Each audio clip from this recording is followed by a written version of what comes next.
నాగార్జున సాగర్ నీటి మట్టం క్రమంగా పెరుగుతోంది. గత కొద్ది రోజులుగా కురుస్తున్న వర్షాలకు వరద ఉధృతి పెరుగుతోంది.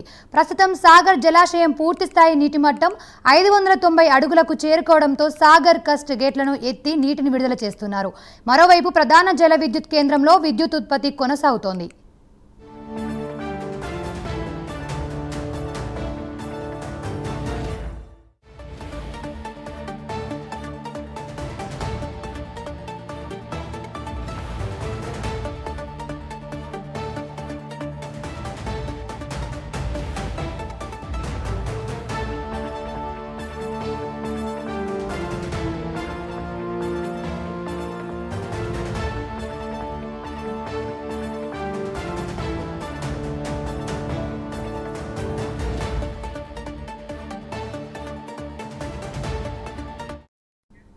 నాగార్జున సాగర్ నీటి మట్టం క్రమంగా పెరుగుతోంది. గత కొద్ది రోజులుగా కురుస్తున్న వర్షాలకు వరద ఉధృతి పెరుగుతోంది.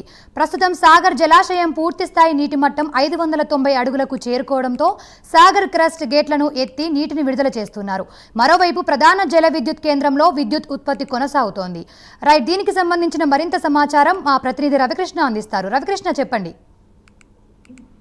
ఏదైతే కృష్ణానది ప్రాంతంలో కురుస్తున్న వర్షాల కారణంగా కూడా కృష్ణానదికి ప్రత్యేకంగా కూడా వరద తాకిడైతే కూడా కర్ణాటక, అదేవిధంగా మహారాష్ట్ర ఈ రెండు ప్రాంతాల్లో కూడా కృష్ణానది పరివాహక ప్రాంతంలో భారీ వర్షాలు కురుస్తున్నటువంటి నేపథ్యం. దీంతో ఒక్కసారిగా కూడా కృష్ణానదికి వరద పోటెత్తినటువంటి పరిస్థితి అయితే కనపడింది. ముఖ్యంగా శ్రీశైలం సంబంధించి ఏదైతే కృష్ణానది నాగార్జున సాగర్ డ్యామ్ ఉందో ఆ నాగార్జున సాగర్ డ్యామ్ లో మాత్రం పూర్తి స్థాయిలో కూడా నీటి మట్టం మొత్తంగా కూడా 590 అడుగుల నీటి మట్టం ఉండాలి. 590 నీటి మట్టం 90 అడుగుల నీటి మట్టం అయితే ప్రస్తుతం కొనసాగుతున్న నేపథ్యంలో ప్రజెంట్ అయితే మాత్రం 2 క్రష్ గేట్లు అయితే మాత్రం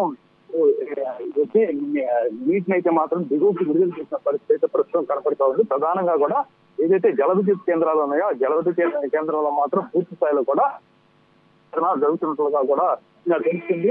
అవుట్ ఫ్లో అయితే 6,520 క్యూసెక్లు ఉంది. అదేవిధంగా కూడా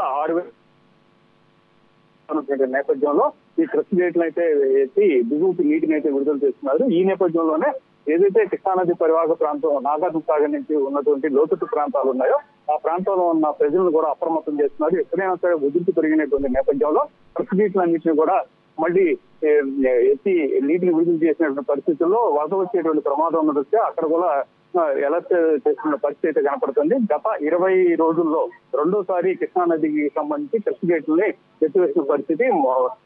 20 రోజుల క్రితం వచ్చినటువంటి వరదల కారణంగా కూడా పూర్తి స్థాయిలో కూడా ఈ 26 క్రష్ గేట్లను కూడా ఎత్తివేసి నీటిని విడుదల చేశారు. ఆ తర్వాత క్రమేణా వరద ఉధృతి తగ్గడంతో క్రష్ గేట్లు మూసివేశారు. మళ్ళీ తిరిగి పూర్తి స్థాయిలో కూడా పైనుంచి ఈ జలం రావడం మూలాన కూడా పూర్తిగా కూడా ఇప్పుడు నాగార్జున సాగర్ ప్రాజెక్టు ఏదైతే ఉందో నాగార్జున నేపథ్యంలో ప్రజెంట్ అయితే మాత్రం 2 క్రష్ గేట్లు అయితే పరిస్థితి కనపడింది.